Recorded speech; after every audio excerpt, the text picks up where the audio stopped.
the life that you have given us while we recognize our dependence upon you. In Jesus' name, amen. Here to perform our national anthem from Orlando, Florida, Candace Walker. Oh, say, can you see by the dawn's early light what so proudly we hailed at the twilight's last gleaming, whose broad stripes and bright stars through the perilous fight o'er the ramparts we watched were so gallantly streaming in the rocket's red glare, the bombs bursting in air gave proof through the night that our flag was still there. Oh, say, does that star-spangled banner yet wave o'er the land of the free and the home of the brave?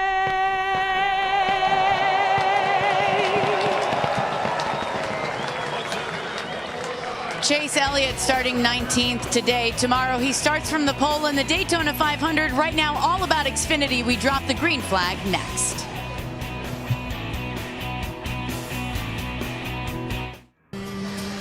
Welcome back to Daytona International Speedway and Stadium for the Powershares QQQ 300. The new season is about to start after a busy offseason for our guest driver analyst Kevin Harvick. The photos tell a powerful story of a tight-knit family. Kevin, along with his wife Delana and son Keelan, enjoyed making lasting memories together in the offseason. It's said a picture is worth 1,000 words. That's certainly true. But on TV, we're always looking for that one perfect soundbite.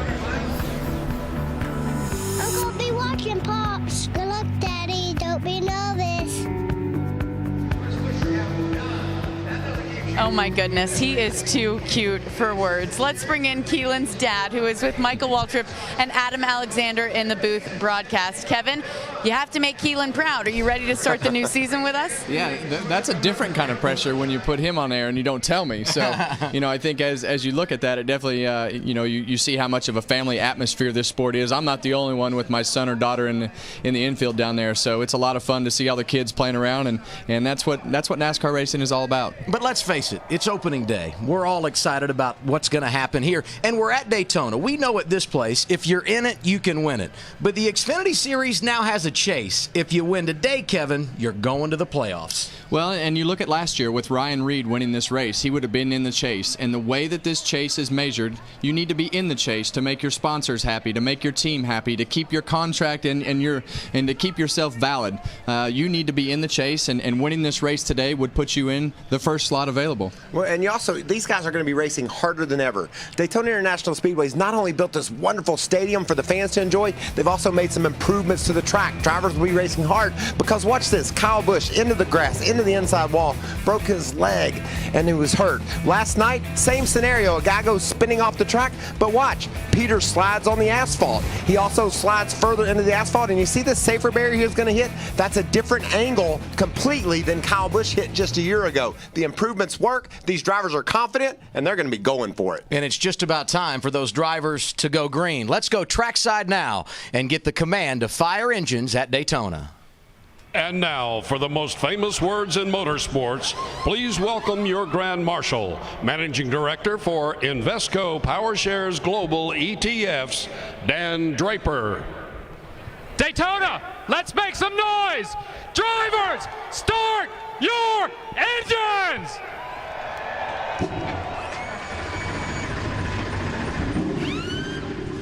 Plenty of energy as we get ready to roll in 2016. It's the season opener for the NASCAR Xfinity Series. Winning this race 1 year ago, Ryan Reed. We're going from the driver's seat with him next on Fox Sports 1.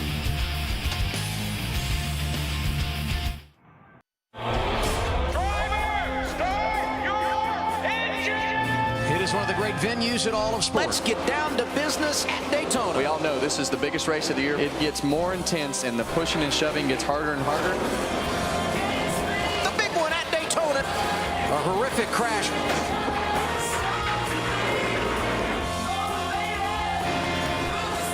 It's going to get intense, and it has. It's Daytona, baby. Less than 24 hours away from the Daytona 500. Today, the focus on the NASCAR Xfinity Series as they begin 2016 at the World Center of Racing. It's the Powershares QQQ 300. And last year, what a dramatic finish we had. Final lap, Brad Keselowski out front, but he couldn't hold off the guys from Roush Fenway. Ryan Reed gets his first career victory, and he did so on the big stage at Daytona. How is the Bakersfield, California native feeling today? Starting 11th, let's hear from Reed. Kevin, go ahead. Hey Ryan Reed, this is Kevin Harvick and Michael Waltrip up in the booth today. Knowing how big of a win that was for you last year, how hard do you press today trying to win again, knowing what it means for the chase? You definitely got to lay it on. I think that if you can survive this thing, obviously a point is important, but if I'm in position, I'm definitely going to go for a win. It just makes all season that much easier, that much more relaxed. It takes all the pressure off to make the chase. Come Kentucky, you can be relaxed. But, I just got to thank the American Diabetes Association for sticking by me and getting me back here this year to be able to go contend and defend my title here at Daytona. And I hope Xfinity X1, and I really hope we can put on a good show and get another one today. Ryan, that sun's shining bright in your race car. That means this track's going to be slicker. Are you prepared for the conditions that you're going to be faced with? Hadn't run in weather this hot this week. Yeah, I think so. Me and my crew chief have a really good feeling and have a really good plan for today's race. And yeah, it's a little warmer, but I felt like this thing was super well balanced in practice. The best driving car I've ever had in Daytona, really at any speedway ever. So today's driving really nice. I feel really good. Definitely going to be a little bit conservative early on. I feel like everyone is. Hopefully we can keep tearing up a lot of race cars, and learned all week long from watching the Capital Truck Series and the Sprint Cup duels, and we'll see if we can put one together later afternoon. Well, we'll check in back with you later and make sure you're holding to that plan of being conservative. Sometimes that kind of goes out the window in a hurry. Have fun, buddy. Kevin Dahl knows all about conservative going out the window. Talk to you guys later, man. Going to be a fun afternoon. The Roush Fenway car is very good in qualifying earlier today. He and teammate Bubba Wallace sharing row 6 as we get ready for the green flag. On the front row, Ty Dillon, 6th career pole, first at Daytona, alongside Daniel Suarez. Austin Dillon on the pole here a year ago starts in row 2. There's Bobby Labonte. What an aggressive driver he was yesterday in practice. Look for that 18 car to be strong. Joey Logano won last year's Daytona 500, trying to get Roger Penske his first ever win at Daytona in the NASCAR Xfinity Series. I hope our pit reporters have on their sunscreen. Gorgeous day at Daytona. Let's hear from them now. We start off with Matt Yoakum. Good afternoon, Matt. Hey, Adam. Now, Bubba Wallace has super high expectations for 2016, but his speed weeks didn't start out according to plan. He wrecked his primary car. Then in his backup car, they chased transmission gremlins. They feel like they know what the issue is and how he can work with that. But his biggest concern is the fact that he hasn't been around other cars with this backup race car. So every lap on the racetrack is going to be a learning tool as he gets comfortable in this backup car. He starts 12. His best finish here is 7th. Jamie Little? Young Eric Jones is a perfect example of what the NASCAR Feeder Series is all about. He won the NASCAR Truck Series Championship last year driving for Kyle Busch Motorsports. Now he's been promoted. He drives for Joe Gibbs Racing now full-time in the 20 car. And things got off to a good start earlier today. He qualified 5th, and he's surrounded by 2 teammates. He told me their plan, get together early and move to the front. He wants to get the win today. Chris Neville? Well, Ty Dillon had a great 2015. He finished 3rd in points, but he did say we have some areas to improve. Number 1, we need to win some races, and number 2, we need to qualify better, and that's something they really focused on in the offseason. And, well, it paid dividends today as they are now 1 for 1 with poles. Now they're going to go out and race 120 laps, see if they can be 1 for 1 in the win column. And the last time we came to Daytona, Chris, it was Richard Childress Racing that went to victory lane with Austin Dillon in July.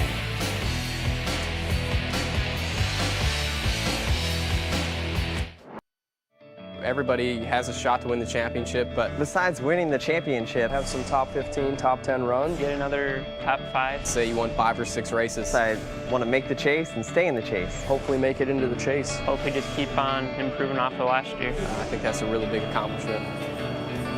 The time for talk is now over. We're ready to go green at Daytona, and as we get ready to roll at the World Center of Racing, the 2016 Toyota Camry XSE leads the field. The Toyota Camry built at Toyota manufacturing facilities in Georgetown, Kentucky and Lafayette, Indiana. And now our race analysis brought to you by Powershares QQQ. Got to go about 120 laps if you want to win this thing. We could have some overtime at the end. Pace car speed 55, and those banks, Kevin, that's the key to Daytona. Well, I think when you look at Daytona, you are right, the banking. But the thing that sheet doesn't show is how narrow it is. Yeah, you go to Talladega, you feel like you're on the interstate. You come to Daytona, it's a 2-lane country road.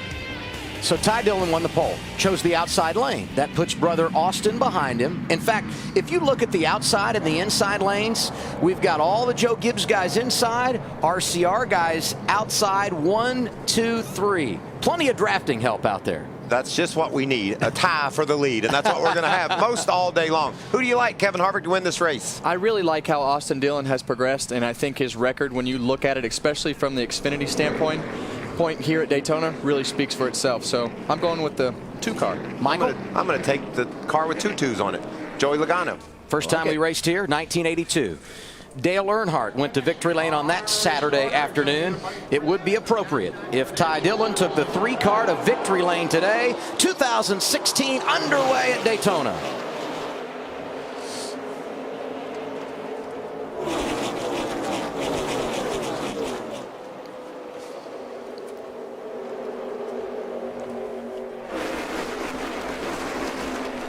Outside lane worked down into turn 1 and 2. Yeah, those guys just got formed up a lot better than the guys on the inside. And I think as we've gone through speed weeks, you know, I know that the truck race, they kind of lined up on the bottom and made a little headway. But I think with these guys knowing what they can do with the side draft and those types of things, you can defend yourself a lot easier from the top lane if you have enough cars behind you. And Kevin, you can bump, but you can't push. How hard is that for these drivers? We're on lap 1. You want to be pushing right now because you know it's an advantage. How do you lay off a guy? Well, you have to. You know, I think nobody right now wants to take a chance of getting that bump drafting penalty, and it actually becomes harder, in my opinion, to do what I would call the slam draft, which is where you go up, you bump really hard, stay on as long as you think you're willing to stay on, and then get right back off. So it takes a lot of concentration to make sure that you don't do it very long and it's effective. And we saw bump drafting go wrong last night in that Truck Series race. We could see that here today. Oh, I'm going to guarantee you'll see that today. At some point, the bump drafting is going to go wrong. 48 of Brennan Poole. In the middle there was the 5 of Casey Kane. Outside lane, stronger right now. Austin Dillon in the 2, looking for his 2nd consecutive win here at Daytona. Got the victory last July. Yeah, you see that 5 car there, and this is something that you can do. You know, you see Casey kind of getting a little air off the right rear corner of the car in front of him. He went through the middle. Guy left him plenty of room, went up too high. He got in the middle. He passed 1 car. And what that did is that shoved the 1 guy out of line, and he's going to go all the way to the back. I don't even know who it was, but there's 2 cars on the very top groove, and everybody funneled behind the 5. Now Eric Almirola trapped in the middle. To his right, the only 2-time winner in the field, the veteran Joe Nemechek in that black 87. Now how cool is Joe Nemechek? He's got his son racing the Truck Series race. He builds trucks. He races cars. What a talent Nemechek is. No surprise here. Joey Logano driving for the captain Roger Penske, who turned 79 today. He's got that double deuce on point and working the inside lane in front of Austin Dillon. And to their outside, familiar one of Elliott Sadler, but this year driving for Junior Junior Motorsports, no longer with the Roush Fenway organization. Yeah, I'll go back to that Penske comment. I don't know of too many things that Roger Penske hasn't won, but this is one of those races that he has not won. So Joey's going to be hard to deal with all day, and I think when you talk about Elliott Sadler, there's a lot of experience at the front of this field already. Yeah, the deuces are wild on the inside. We talked about the 2 and the 22. They're leading this race. Blake Shelton sent out a tweet earlier today, I'm pulling for Elliott Sadler. So the whole world's watching Daytona, seeing who's going to pull off the win. This win at Daytona in the Xfinity Series is the biggest one they'll have all year long, and they're going to try to get it on the first day of the season. The thing I like about what I'm seeing right now is there's 3 lanes. You know, we've seen this race a couple times form up and there was 2 lanes, but I think what you're seeing is the 5 car has been the aggressor in leading the line through the middle, up through the top, and trying to get to the front. They qualified in the middle of the pack, and there you see them already within the top 10. You know, Kevin, we watched the other night in the Unlimited. You started in the back and you just made your way to the front. At what point, if you get stalled out, saying running 3 wide in 15th or 16th, do you say, I'm going to get out of here for a little while? It's a long race. I don't like what I'm feeling. Is that part of your strategy? If you can't get to the front, you'll hang out some? Well, in the qualifying races the other night, I wanted to see what my car would do, and I knew there wasn't a lot of consequences. I wanted to make my mistakes early, and, you know, those mistakes by not taking chances, but putting yourself in a position to try to gain some spots. And then if you go to the back, well, you started in the back anyway, and you can start over and do something different. But these guys on the outside, they're side drafting, they're doing everything that they can do, but the only problem with that is that line seems to be getting a little bit shorter when those guys, now they all shuffle to the outside, so the middle line's getting shorter. So it just depends on who follows you and who doesn't as to how much ground you make. 2 laps led by Austin Dillon, now 3 for Joey Logano, but it did look like Elliott Sadler was going to do it in that second lane, and you have to be patient if you're going to make those high lines work, right? Yeah, and something just to make a note of early in the race, Casey Kane pretty much pulled that outside line up there himself. If I'm racing in this, got some smoke up there ahead. 85 of Bobby Gearhart. Must have had a right front issue. I noticed Bobby was trailing back. He wasn't in that lead pack. And there's the caution. Flag is out. But if I'm a racer in this event, a lot of right front damage here. I'm going to make a note. Casey Kane's got a fast car. He was able to do something special. And Ryan Preece got a piece of the action too. 2013 modified champion, struggling in his Daytona debut. He hadn't struggled down here in Florida, though. He's won short track races about every night. So that kid's tremendously talented. Unfortunate break early. Picked up the Richie Evans 100 last night. Modified race over at New Smyrna did Ryan Preece. So first caution comes out 5 laps in. Joey Logano is the race leader. He's led 4 of our first 6 laps. Austin Dillon, Elliott Sadler, Brendan Gaughan, Ty Dillon make up the top 5 in the season opener.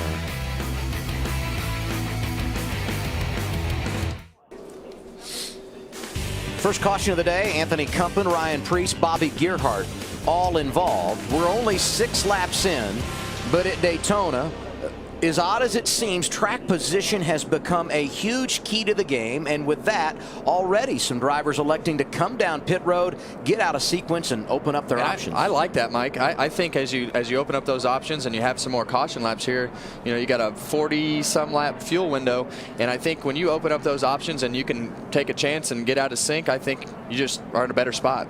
Now, those guys are liable to end up leading this race if this thing goes green a while. I think that we will see a green flag run and maybe a green flag pit stop, but it's not going to come early. They were 3 wide that whole first 5 laps, and if they continue that, we're going to have more issues. And at a bare minimum, if they pit with the group, everybody that comes with them, they're going to take less fuel and they're going to have a faster pit stop at a bare minimum next time. Listen to some of the guys that pitted. You had Jeb Burton, Chase Elliott, Matt Tiff, Brandon Jones, Eric Almirola came down the pit lane, so some really big names that were running good early made pit stops. Near contact there. Yeah, and that's so hard when you see that car angled that he was behind and you have to swing way out. You wind up not being able to look in your mirror, and it's hard for the spotter to really make you realize that you have to turn the wheel back because there's 2 cars out there instead of 1. You're only dependent on 1 being out there. Close call down there, Chris. Yeah, very close call there, Adam. The team said, hey, let's bring you in. He had fallen back quite a bit from his starting spot. I think he was about 23rd when he came into pit lane. So they just wanted to top him up on fuel there, give him some options for later in the race. But you can see he went pretty far to the right, and the team did remind him, hey, don't go that far over there next time. That's the fast lane. 17 cars came down pit road. 20 stayed out. Among them, race leader Joey Logano. He's been out front for 6 of our 8 laps here at Daytona International Speedway.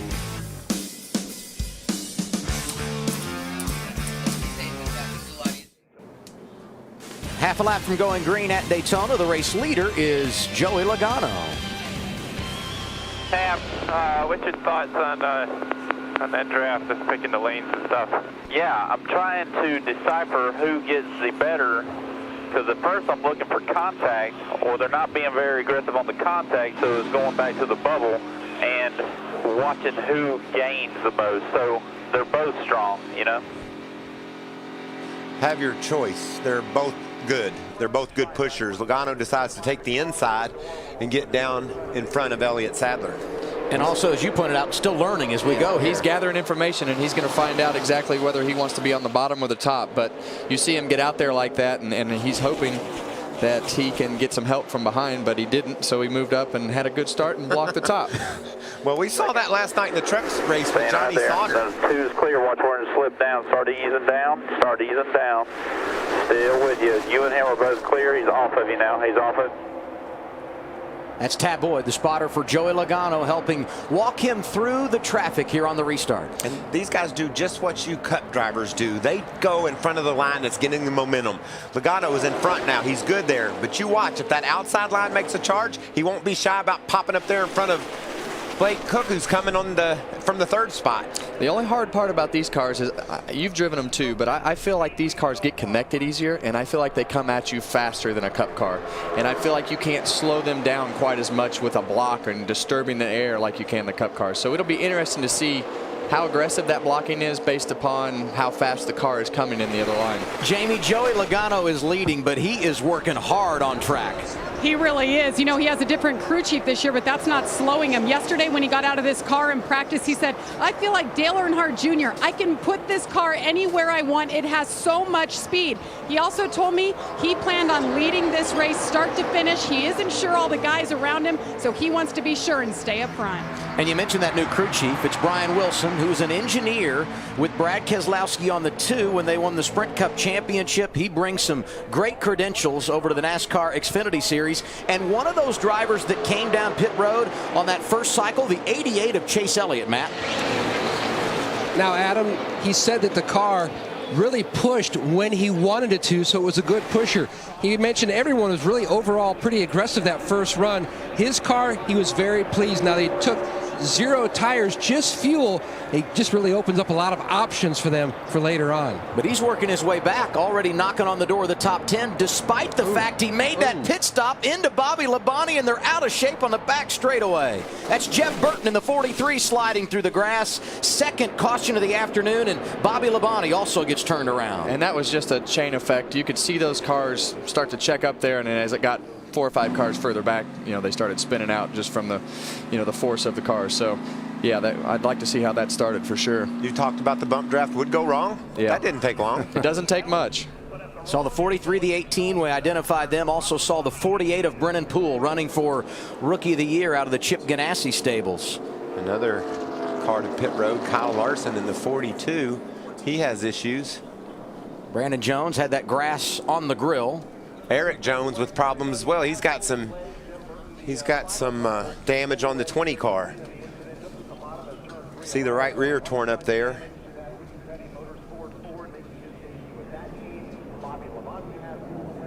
Eric, the youngest champion in Camping World Truck Series history a year ago, comes into 2016 as the favorite to win the title, but early damage here.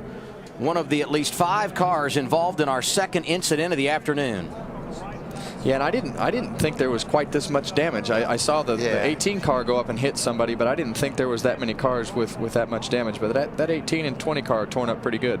Saw Brennan Poole exiting pit road. Didn't appear to have a lot of damage there on the 48. And you guys mentioned the fact that the 42 of Kyle Larson also came down pit road. He's a teammate to Poole, And it looks like the concentration there is over on that left front. That took out some really fast cars. You can see the damage there. But you know what this works back Bobby to? machine. There's Eric Jones. Jeb Burton now making his way down the pit lane. He had a wild ride, huh, Adam? All through the infield grass. You know what this makes me think of, though? Some of these big name drivers being not knocked out of the race, but certainly facing challenges now. The door opening for an underdog to win and put themselves in the chase. It's what we've been talking about all weekend long.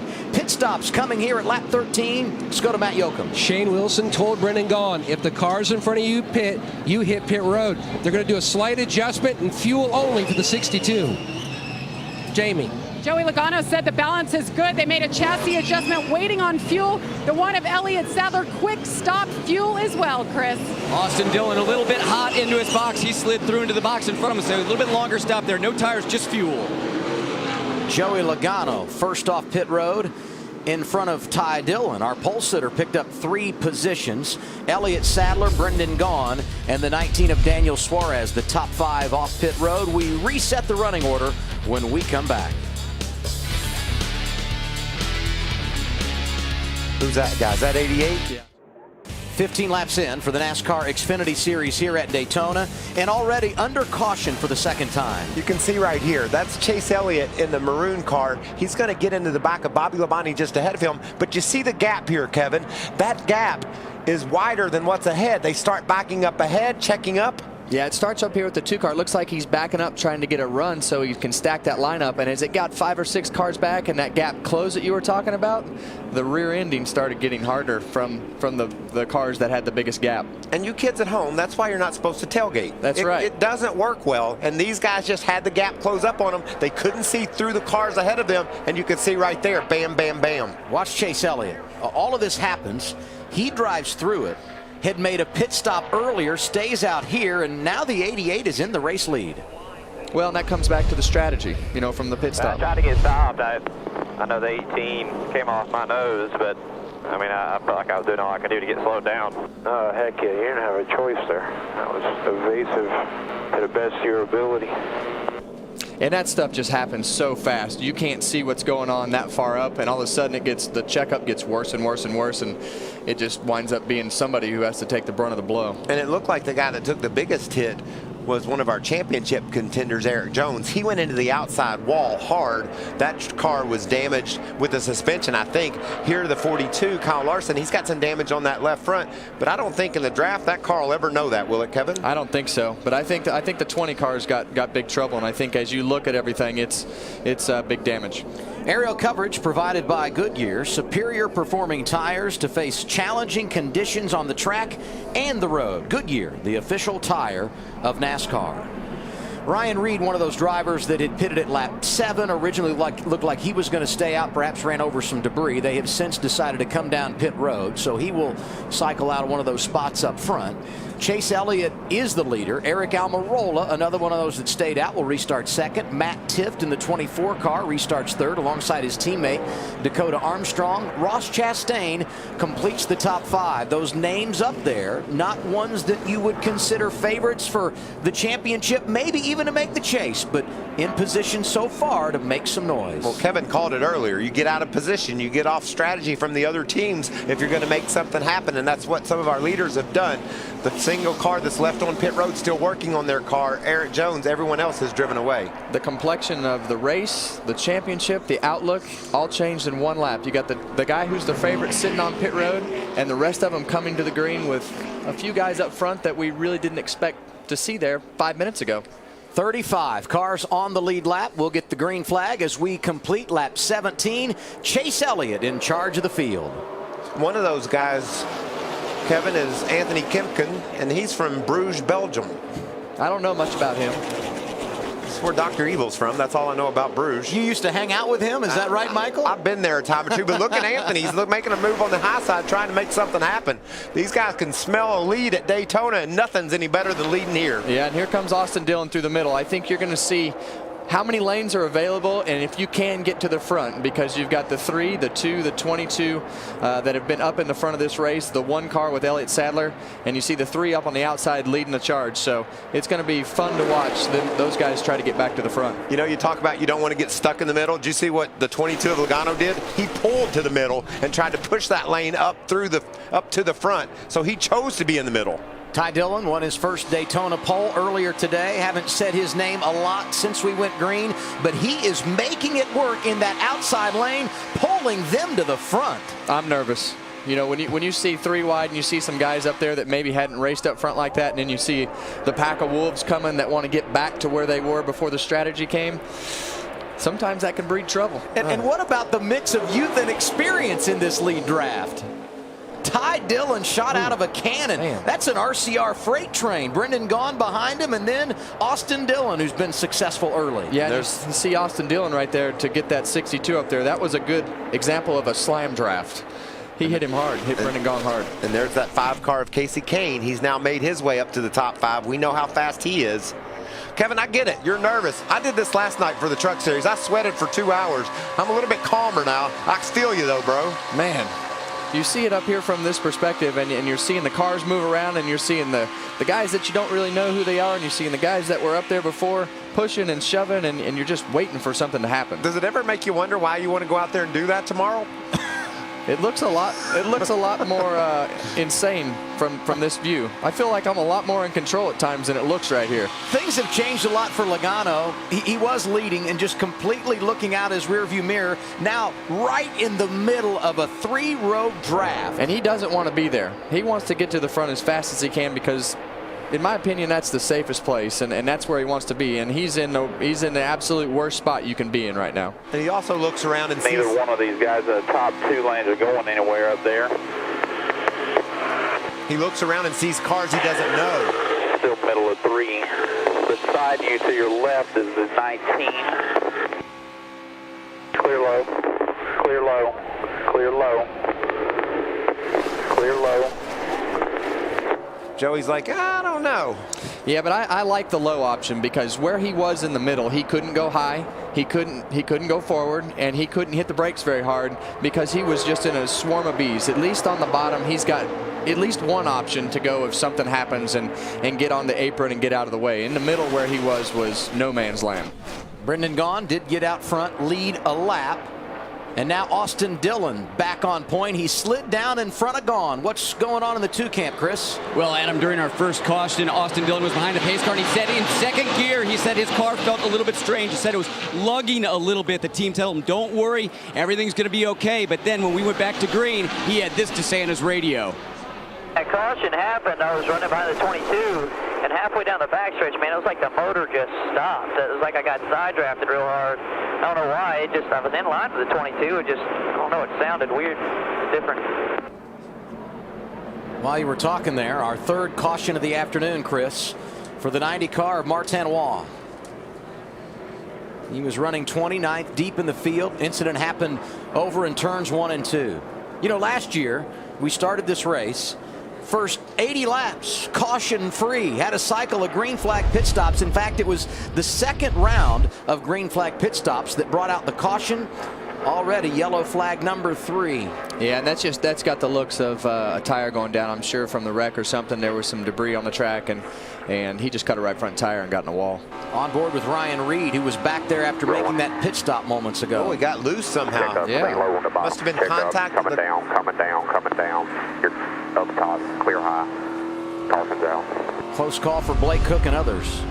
Yeah, originally the first camera angle, it looked like it just blew a tire and went up the track, but that camera angle, you definitely see it get loose. A lot of cautions early. What are you thinking strategy-wise so far, Larry? Well, we saw a lot of drivers come to pit road at lap 7, a lot the last caution at lap 14, but what this caution truly does, it puts them in a one-stop race. If you come here, you could actually make this race on one more pit stop. And these guys think fuel mileage from the time they start their engines after gentlemen start your engines. Kevin, you know, any gas you save, it just means a faster pit stop if you have to eventually come to pit road, or longer you can stay on the track. And I like pitting right here. I think with Larry's point, I think you want to be in that window of only having to stop one more time as soon as you can so that you can gain that track position. There may be some guys that you have to be behind, and that could factor into the safety standpoint of putting yourself in a good spot. But I like being in that window of one more pit stop.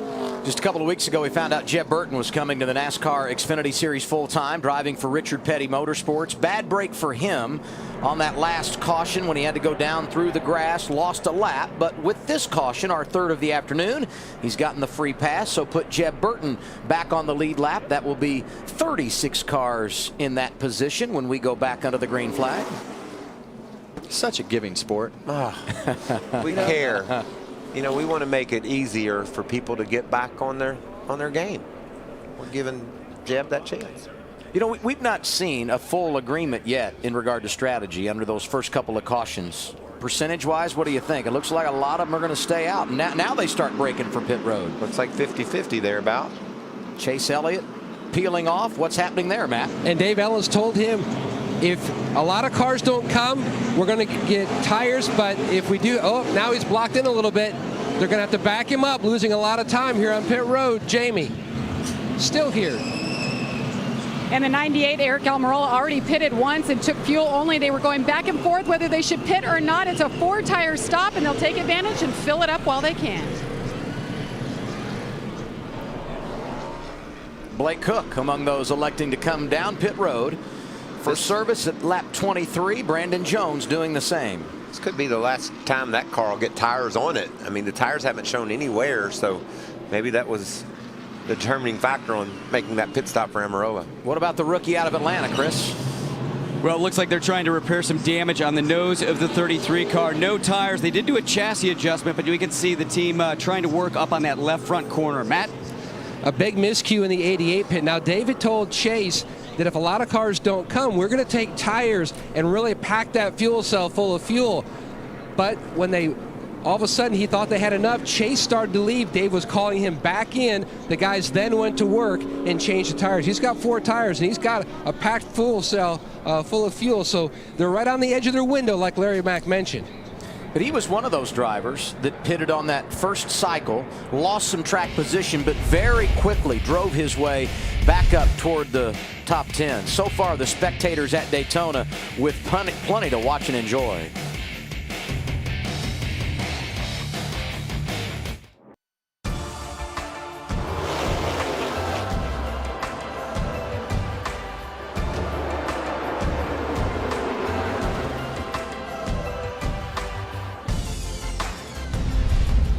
Under caution at Daytona, 25 laps complete in the Powershares QQQ 300. Joey Logano has led the most laps this afternoon. So with that, let's look at our Ford track facts and the big buzz this week, all about the $400 million Daytona Rising project. And boy, I'll tell you, it is special, not just for the fans, but all of us who have been coming here so long to see the difference it has made.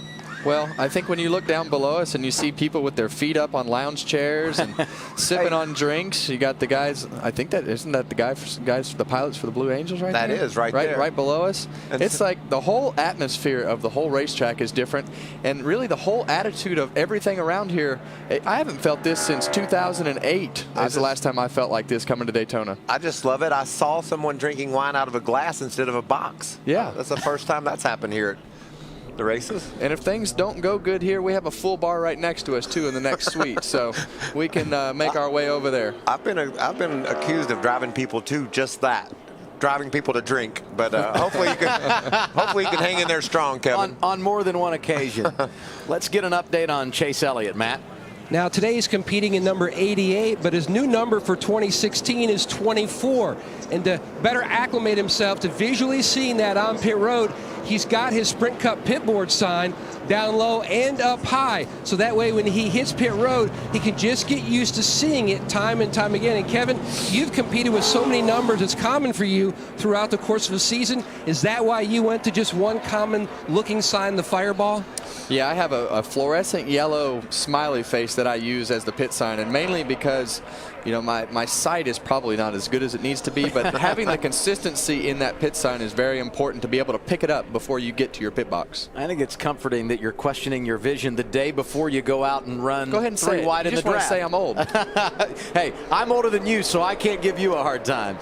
Restart coming here as we complete lap 26. Brendan Gaughan on point at Daytona. These RCR cars are the story up front so far. We talked about the fact that Joey Logano doesn't have a teammate. He hasn't been able to get back to the front since he had his issues, but the RCR cars are strong up there. I think Logano's feeling a lot better now, though. A little tame on this restart compared to being 3 wide in the middle a moment ago under green. And there he is. He's still not where he wants to be, though. I mean, obviously he wants to be back up in control of this race, because at any moment that checkup could happen and the hood could get knocked off of his car too. So in my opinion, there's still that urgency from him to get every position that he can to try to get back in control of this race. And Kevin, he's been extremely aggressive, both in the Unlimited and his qualifying race. He isn't sitting back for anything. He's driving that car to the front. A lot of youth and inexperience around him, too. Daniel Suarez in front of him, won Rookie of the Year honors last year. And to his outside, Brennan Poole, who's competing for Rookie of the Year in 2016. That yellow and white machine down on the inside, Casey Kane driving for Dale Jr. 4 cars in the event for Junior Motorsports here today. And just think about Casey Kane. We saw him up on that outside, making ground up there, taking chances to get to the front. His chances have been rewarded with a spot right there on the point.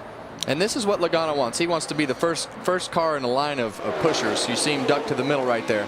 So now he got 1 spot. He got 1 spot on the guys on the inside by being the first aggressor to the middle. So that's what you're going to continue see him to do. If he sees a spot in the middle, he's going to poke out there because he knows people are going to follow him. As soon as he sees a hole, he's going to duck right back in it. And he went to the middle there on purpose. There was a move on the bottom. That's Benny Gordon in the 14, driving for TriStar Motorsports. Gets hung out, going in the wrong direction. Maybe not. We'll see if he can hang in there, riding that double yellow line. What about Benny Gordon? That's a heck of a move. He saw a hole low, and he took it and was going for the lead. And I would say that Joey Logano not knowing who's in that 14 was the deciding factor as to which lane he went in right there. He knew Casey Kane was in that 5, and that's where he wanted to be. He felt the safest. But Benny did the job. He was able to keep that spot away from Logano, and now he's pushing Brendan Gaughan up toward the front. 2 guys that have really been impressive. Talked a lot about Joey Logano. Can't say enough about Austin Dillon. He seems to be able to manipulate either lane, and right now he's 3rd in line on the high side. I'm telling you guys, that has been the best improvement that I've seen out of any Cup driver in the field. And when you watch him drive this car, he drives it with confidence. He drives it, he makes moves, and he does everything as confident as any driver in the field. And you've seen that steady progression from Austin Dillon as he's gone to winning races here. He's gone to having speed and being competitive on Sundays. And it sticks out like a sore thumb. We got a smoker there, middle lane. Back behind Joey Logano. Looks like someone who had damage earlier. That looks like Kyle Larson, maybe a tire rub in the draft. He got that damage on the left front. 2nd caution of the afternoon. Left front tire rub right here, guys. Just be ready. Wow. Still middle 3. That's a bad place to be with a tire rub. 25, we need to try to get up to the top here so we don't have a huge wreck. That's a good call, Spotter. Top's clear. Yeah, and the best thing he can do right now, that's a big enough tire rub. He just needs to drop out of the pack, get to the back of the pack, come to pit road, take your lumps, and see how the rest of the day plays out. It's a lot easier with your car not wrecked than it is. Yeah, he's on the lead lap. We've seen that's exactly what he's doing. I think that tire's down. Stay high. After the 11, you got 6 more, 3 more, 2 more. Now, all the way down. I'm with you, Michael. Tire rub, middle groove, not a recipe for success at this place. What about Casey Kane along with Elliott Sadler? A couple of veterans leading a bunch of hungry rookies and youngsters trying to lead this race. Somewhere Dale Jr. is smiling. He's got his cars out front. They had a 1-2 finish, Junior Motorsports did here a couple of summers ago when Casey Kane won right in front of Regan Smith, and it was Regan Smith in 2014 who was trying to get the season sweep. He won this race a couple of years ago. Well, and you see 6 Chevrolets lined up there, and you know those guys know they're as close as you can to working with each other and not being on the same team. So they're going to do everything they can to separate themselves from the rest of the field by staying single file. And this is just that time in the race. When you see something evolve like that and you see all those cars get single file, you know that you want to relax for a little bit. You want to try to stay as tame as possible and get yourself a breather so that you know at the end it's going to get intense again, so you can ramp that back up as it gets later in the race. You know, we saw Joey Logano elect not to push Benny Gordon. That didn't work out so well for him. He might not know who's in the 44 either, but he says, I got to help somebody. And that's David Starr that he's hooked onto now, trying to charge their way back to the front. Ironically, Benny Gordon's teammate. See, Kyle Larson did make it back to pit road, repairing that left front fender, changed the tires. You know, we're only 32 laps in, and already 10 lead changes among 7 different drivers. That's pretty good at the 1/4 point. And I think so far the debut for Elliott Sadler at Junior Motorsports going quite nicely. Jamie? And Adam, he's backing up exactly what he said yesterday. This is one of the best cars he's had in a long time. Very happy with the speed and drivability. But on that last stop when he came down pit road, he was looking at his teammate, the 7 cars pit board. He almost missed his box. It cost him a few seconds, but obviously he made it up on the track. You know who looks great right now? Jamie, we talked about the issues for Kyle Larson a minute ago, but his young rookie contending teammate, Brennan Poole, 5th in line, hanging tough. And just behind him, Ryan Sieg in that 39. Every time we come to Daytona or Talladega, Sieg figures out how to get that car toward the front. He was involved in that accident on the back straightaway. Bam, right back in the top 10. I cannot understand how Ryan Sieg doesn't have a full-time legitimate ride. Not to say that they aren't giving it everything they have, but this kid does a great job every time you see him race, and he pops up at random racetracks with good results. And that persistence and that good job has been rewarded. Greg Fernelli with Stock Car Steel, he put his name on that car this morning. He's got a sponsor that helps this young team. I guarantee you Ryan Sieg can not only drive it, he could probably build a motor in it if he had to. He does it all. And remember a couple of minutes ago when I said Casey Kane won here July 2014, you know who pushed him to the checkered flag? Of course, it was Ryan Sieg.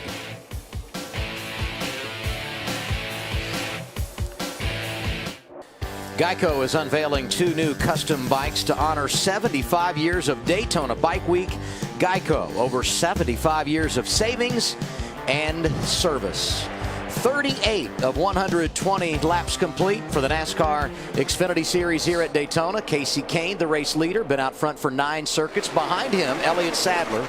Last win for him, May 2014, 57 races ago, and right behind him Ty Dillon, who hasn't won since July of 2014 at Indianapolis. They could use a shot in the arm today. No, they got to win, and I think if they're going to contend for this championship, they're going to have to figure out how to win races. I think when you look at Elliott, he's made a lot of decisions and moves, and I think he's expecting himself to go out and win with Junior Motorsports. You look at Ty, he's got to look at his brother and say, you know, my brother won 4 or 5 races last year. He's getting better in the Cup car. He's like, you know, it's time for him to step up, and if he's going to win this championship, he's going to have to. Those two are going to have to figure out how to win races. And you know what I love about Elliott Sadler? He's stepped over to Junior Motorsports, and Dale Jr. said, I want Elliott Sadler in my car. He's a veteran. He can make us better. Elliott's proven that he deserves to be behind the wheel of that car by running up front here today. And I think I agree with you 100%, Kevin. Both those guys need to win and win soon to be contenders for this championship. And I think when you look at this series, I think it's now more than ever. You know, you look at Chris Buescher and you look at Chase Elliott. Those guys won, and you know what? They got rewarded. They went to the Cup Series, and they have legitimate full-time rides, and that is what this series is all about. Show me you can win, and I'm going to put you in a car on Sunday. Ty Dillon started on the pole today. He's led 2 laps and right where he needs to be to pounce, Chris. And Adam, it was right here at Daytona last summer that Richard Childress Racing made a crew chief swap, moving Nick Harrison over to Ty Dillon's car. And Nick said we had chemistry from the start. The last 17 races of the year, we finished inside the top 10 in all but 2. And he said, I didn't want the season to end when we got to Homestead. But what that did is it brought a lot of confidence coming into 2016. He said, we're not going to win a race. We're going to win a lot of races. And you know, the crew chief for Elliott Sadler knew as well as he comes over to drive for Dale Jr. Kevin Mendering, who was the engineer for the 88 Cup team last year, has made the move to Junior Motorsports and now calling the shots. You can build a resume here as a driver, but also as a crew chief. We've seen it so many times. Let's go down to Matt Yoakum. And Adam, Brennan Poole has gone into survival mode on that 48 car. He's running in the 5th position, but he's turning off fans, and he's switching back and forth between the batteries. Now the volts has somewhat leveled off, but it is concern on that 48. Well, that's tough because they made 3 pit stops to repair damage involved in that second caution of the day. Here they are running in the 5th position. I like his survival mode. He's up there in the 5th spot, surrounding himself by good cars, and doesn't need to do anything else. As long as the car will stay running, he needs to just follow that too for the rest of the day. I like this part of the race too. These guys are breathing a little bit, just taking it easy, logging some laps.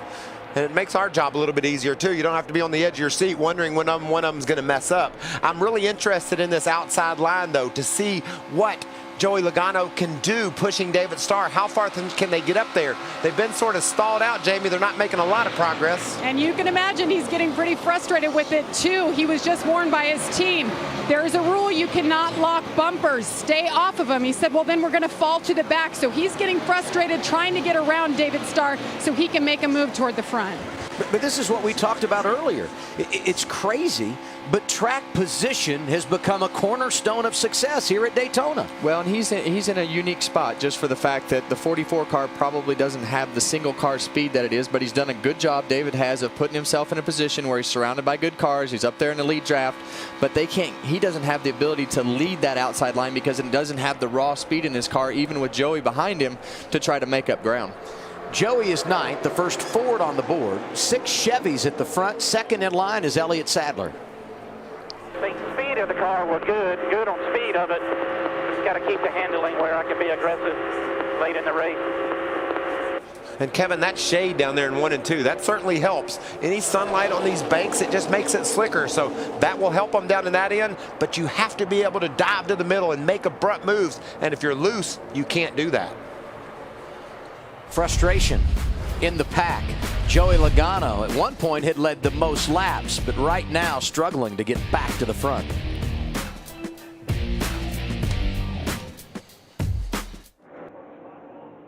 I think Harvick should be doing this promo, but I'll do it anyway. Cowboy Cerrone is one of the baddest men in the UFC, and tomorrow he'll step up in class to make his welterweight debut against Alex Cowboy Oliveira. It's all live, it's all free. And it's all tomorrow, 6 Eastern only on FS1. I was a cowboy one night on Dancing with the Stars. Does that count? You think I can get in there and mix it up with those guys? No. I think you might look like that fight they had on TV last night. So there's a look at the leaders. Unfortunately, one of our pre-race favorites deep in the pack. Eric Jones 3 laps down, Jamie.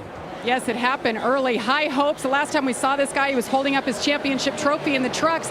But not to be today. The toe is knocked out of this car, a lot of cosmetic damage, and he just radioed to his team. After everything that they fixed, you can still see the damage. He said the toe is even worse. Same goes for his teammate Bobby Labonte in the 18. The wheel is off skew, and Kevin and Michael, you both can talk about that. What exactly does that feel like, and what does it mean when the toe is knocked out? Well, it means excessive tire wear for sure, so we'll have to watch that and make sure he doesn't blow out a tire. But the thing just doesn't drive well at all. When the wheel gets knocked off like that, generally you have to turn over the center of the steering box, and there's just slop in there. You have to be really careful. Yeah, and he's just in survival mode right now. He's just out there logging laps, trying to finish the race. But this sport has an evil way of knocking you back down to earth, and you have to be able to set these days aside. And I think this is one advantage of the chase format with a team like that can win. You can set this day aside on Monday morning and say, you know, that's not what we wanted, but we'll just go out and win next week, and they have the potential to do that. So this will be a minor setback for those guys, and they'll move on.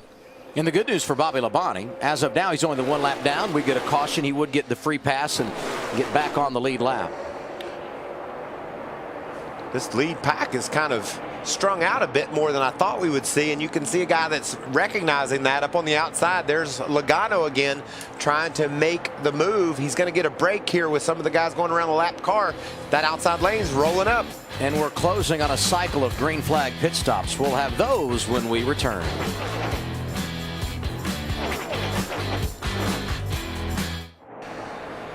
In 7 laps, we will be at halfway in the Powershares QQQ 300. It's the season opener for the NASCAR Xfinity Series here at Daytona International Speedway. Casey Kane out front. He's led the most laps. Elliott Sadler is second. Ty Dillon is third. Austin Dillon fourth. Brennan Poole completes the top 5. Right now, when you look at that lead group, all single file, 11 cars among them.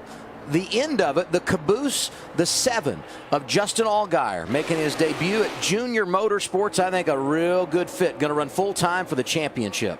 Yeah, that's a talented young racer. He's won races in Florida this week on his dirt car. Said that was a good way to relax and get ready for the big battle here at the Speedway, and he's doing a great job of running that pack. We're getting some reports from down on pit road that these cars are getting a little bit of a handful. The handling may be going off on them.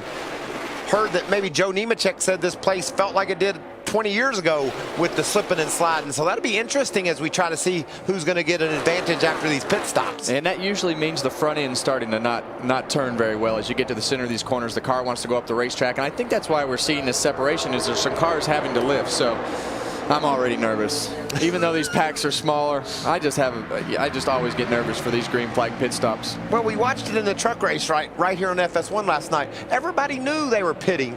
We talked about it. The crews talked about it. A couple of veteran crew chiefs says, I'm not pitting right now because I think somebody will run someone over. That's exactly what happened. Hopefully the communication is better today. These teams have learned from what they saw last night, and this pack of cars running 190 miles an hour can safely get it down to 55 when they get to pit road. Let's bring in our crew chief, Larry McReynolds. Larry, what are you saying to your driver here as we anticipate green flag pit stops? Well, Adam, when I look at this lead pack of these 11 drivers, remember, they stayed out on that last caution. They're going to have to come to pit road for a green flag stop somewhere between the next 4 to 6 laps. I think they all will absolutely get 4 tires, but they will still have to make one more stop before the end of the race. But when you look at the other cars that pitted, which would include Chase Elliott in that 88, they'll be able to go about another 8 to 10 laps, and that could be their final trip to pit road.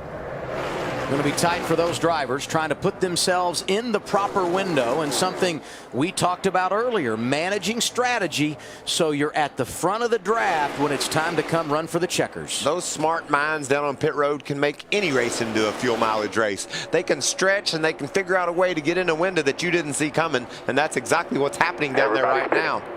All right, they're all coming. Surely we all know about this, and we're going to make it. Keep an eye on Daniel Suarez in that 19. He struggled in this category 1 year ago at Daytona. The good news is they're spread out more than normal. 400 pit this time. You're the 5th stall past the garage opening. Here we come, man. Nice and easy. 11 cars in that draft. They're all coming to pit road here. And these pit stops will happen scheduled under the green at lap 57, Matt. And they are all going to follow Casey Kane down pit road. Now, Kane, they're going to take on 4 tires and fuel. The RCR cars were going to follow. Then everybody hit pit road. Jamie.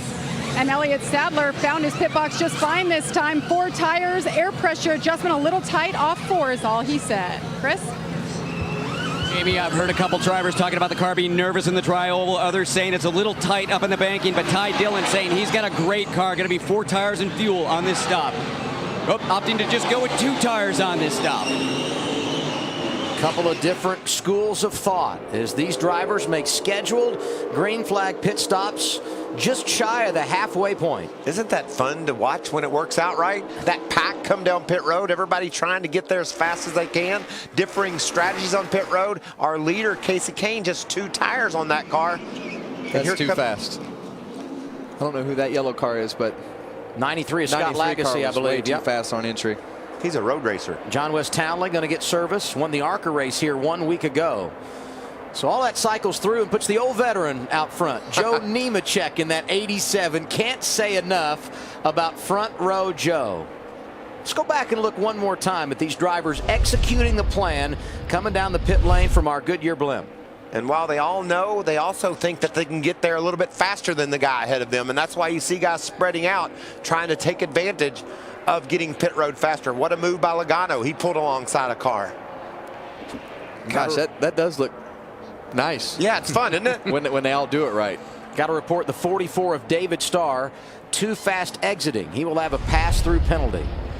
So now the top 7 cars on track have not pitted. Here come a couple of them. Saw Joe Nemechek, the 25 of Chris Cockrum. These are scheduled green flag stops. Should put Ross Chastain in the race lead. I believe he's coming now, though, Adam. Okay. So cycle back to these leaders pretty quickly.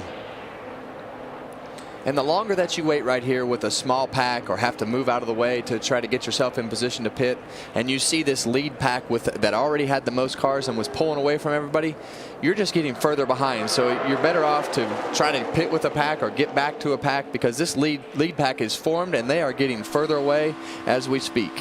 Chris, we had an audible when Ty Dillon came down pit road. Why did they change from 4 tires to 2? Adam, we did have an audible right before that stop. Nick Harrison said, we're going to do 4, but if it takes too long for the right front tire to drop out of that wheel well, I'm going to call 2 tires. And that's exactly what he did. About halfway through that stop, he said 2, 2, 2. The race leader now is Eric Almirola. He is yet to make a pit stop. And the 11 of Blake Cook in that same category. And when they come in, it will cycle through and put Brendan Gaughan in the race lead. Gaughan was running in the 6th position before they came down pit road. To make up 5 stops and a cycle of 5 spots rather, and a cycle of green flag stops here is pretty impressive. Well, it's definitely easier to pass him on pit road than it is out on the racetrack. But I'm just gonna say that I don't like the 2-tire strategy because we started hearing some handling issues pop up. We've seen some left side tires that had little ripples in them, and the tires don't get worn out. They just get really full of air and they get really hot. So if you're gonna have handling issues and you've got an empty tank of gas, that could have been your only opportunity to keep your track position decent and put 4 tires on. So the guys that put 4 tires on are in a lot better spot, in my opinion, than the guys with 2. What's the word on Casey Kane, Matt? Now, when he hit pit road, they were going to go with 4 tires, but as it progressed on down, they called an audible and went just for 2 with the fuel. And then problems took place. I got a little bit of a vibration, hoping it's just the bad air. Gotta be just the left front or something. Did it lock up a little bit? Did not see it lock up. How would you, Kevin? I didn't see any smoke on the left front, no. I didn't see it lock up at all, but... Could it be a right side tire that a wheel they didn't get tight, Kevin, that's causing that? Well, either way, it could be the right front tire, or if it locked up the left front just a little bit, or sometimes when you first use the brakes like that coming to pit road, they get this real fine vibration that you hadn't had all day, and as a driver, that's miserable because you don't know what that vibration is. Is it the brakes? Is it a tire? And you think the worst all the time. And to your point about 4 tires, I watched Casey Kane make that pit stop. He sat there for 4 or 5 seconds flat on the ground while they put fuel in it. They could have been putting left side tires on that. We know that would be an advantage later in the race for sure. They didn't take advantage of that opportunity. If the tank is empty, put 4 tires on it. A couple of things to clean up here as far as speeding penalties. We talked about David Starr too fast exiting. The same for his teammate Benny Gordon and Chris Cockrum. Both have made their way down pit road, got the pass-through penalty. And I didn't get a report from NASCAR, but I think the same maybe for Scott Lagasse. You mentioned him when he was coming in, and I just saw him drive the length of pit road, indicating a pass-through penalty. We've got to assume that he too was nabbed for speeding on that cycle of green flag pit stops.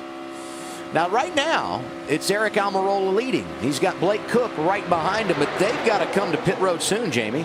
They do. They both last pitted at lap 23, and they opted to hook up together and stay on the same strategy. Right now, both are looking to come in about lap 68. Both want to take 4 tires, but it's been working out for them. This is the first time they've been up front today. And Brendan Gaughan, who will cycle through as the race leader when they make their pit stops, is right about 9 seconds behind that duo.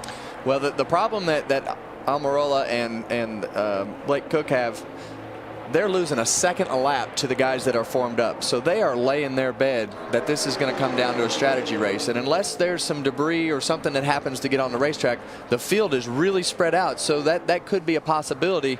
But they are making their bed, as far as the strategy goes, and trying to make it on fuel. Our friend Joey Logano has found him a fast car to push. He's got Chase Elliott now up on the outside. You can see him pulling up on Bubba Wallace there, so it'll be interesting to see. We've had a single file run, Larry, but it looks like we've got a couple of strong cars making it too wide. Yeah, but the biggest thing that I'm just questioning, right now, Eric Almirola and Blake Cook, they're losing well over a second lap, but I'm just a little confused how come more drivers that made that stop on lap 23, like Chase Elliott, why they didn't stay on this strategy, because if we'd have had a good pack of like 7 or 8 cars, I think they could have done a lot better here on this strategy of making the race on one more stop. Well, I think a lot of the crew chiefs were probably nervous just for the fact that you're seeing the time difference, with the pack that they were racing in. If they got out of sequence with that pack, got hung by themselves, they were going to lose more time and not just a second a lap, maybe a second and a half, 2 seconds a lap. So I think that was probably the thinking there. They were in that lead lap pack and wanted to stay in it. That penalty, by the way, for Scott Lagasse Jr. went through too many pit stalls exiting. He was not speeding when he came in. He's now a lap down. 23 cars on the lead lap. It's Eric Almirola out front at Daytona. What do you think? Welcome back to Daytona International Speedway. Your leaders, Blake Cook and Eric Almirola, making their stops on pit road. Larry McReynolds, we're just past halfway. This is truly the calm before the storm. Well, it is, because we had 3 cautions in the first 22 laps, and now with about 50 laps to go, they're for the most part staying pretty calm. But 2 factors. One, we know there'll be at least one more trip to pit road for that final pit stop. And also, when those spotters and crew chiefs tell them about 20 to go, trust me, this single file will go out the window. Adam, it's just getting good. Series veteran Brendan Gaughan out in front. His last win coming in Kentucky 2014. He's ready to get back to victory lane. And coming into today, Danielle, 8 previous starts for Brendan Gaughan at Daytona, had led 3 laps, been out front for 9 circuits today, but he was hung out. So is Ty Dillon. So Casey Kane goes back to the race lead. He's got Elliott Sadler with him, and look who's going to the outside. Oh, Joey Logano right back in the hunt for the lead. Look at Mike smiling over there. That's my guy. That's a cocky smile, isn't it? He's been making some really good moves that have got him one position at a time, and the consequences right now, if it doesn't work out, are not that bad because the pack's small, but he's got guys that are following him, and he's making ground. Remember, Blake Cook, Eric Almirola had stayed out. Cook now going a lap down as the field drives by, and they'll do the same to Eric Almirola in a matter of moments here, maybe a matter of seconds as they work down to the inside. Almirola going to need a caution to try and get the free pass after they drive by him. Yeah, that battle become intense for that free pass too, Adam. You've got to be the first car lap down, and there's 10, 12 guys that are in that spot right now, so they'll try to sort that out while these leaders battle for the lead. I'm just impressed with the speed of Casey Kane and Logano. They've been the best since the beginning, but man, I'm a big fan of Daniel Suarez, and he finds himself right in the thick of this battle. That kid can drive, and he's learning what it takes to win in NASCAR. But back to what we talked about off the top, this new chase format in the NASCAR Xfinity Series. If you win, you're in the playoffs. Now, the front 2 guys don't qualify. They're running for the Sprint Cup Championship, Casey Kane, Joey Logano. But look behind them. Michael mentioned Daniel Suarez, Brennan Poole, another series regular, Elliott Sadler, Ty Dillon is up there, Darrell Wallace Jr., Justin Allgaier. All know if they get a win today, they'll be running for a championship come September. Let's send it down to Matt Yoakum. Now, before that last round of pit stops, Adam, Casey Kane was first, and the 22 of Logano was 8th. Kevin Hamlin, Kane's spotter, told him the car we're most worried about is Logano. If he swings to the outside, you need to think about, like he's doing right now, you need to think about moving up with him because he is really productive up there.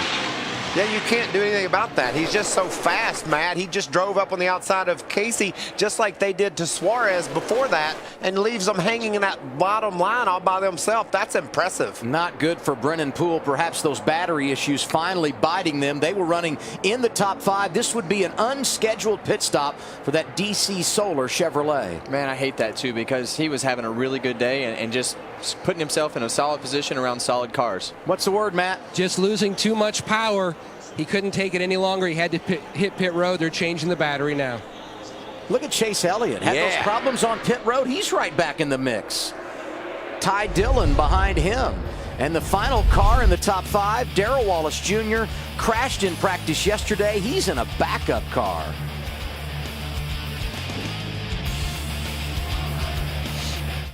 Back live at Daytona International Speedway, and one of the greatest aspects of our NASCAR Xfinity coverage on FS1 and Fox is having Sprint Cup regulars that join us in the booth on these Saturday afternoons. And Kevin, you guys donate your time to us, and then we in turn give back to your donation. So what's going on right now with you guys? Well, we have a great sport and great sponsors that support the things that we do, and the Kevin Harvick Foundation supports kids in a lot of ways. We have a partnership with the Cal Ripken Senior Foundation where we just finished a $1.2 million field we put behind the Boys and Girls Club in Greensboro.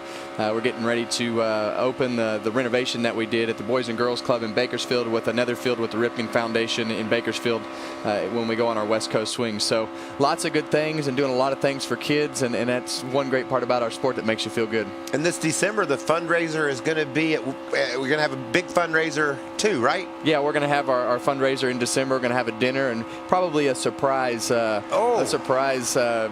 person to put on a concert there. So hopefully that'll be a lot of fun. Looking forward to that, and I know I enjoyed coming down visiting with you guys last year. Had the big dinner, huge golf tournament. I know it's been a huge benefit to so many kids, and it's great to see. Joey Logano dominated early, got shuffled out, but now he's back on point. He's led 18 laps. Hey, just so I know, what's my front bumper look like? I've been wailing on people, so still black and white. Okay.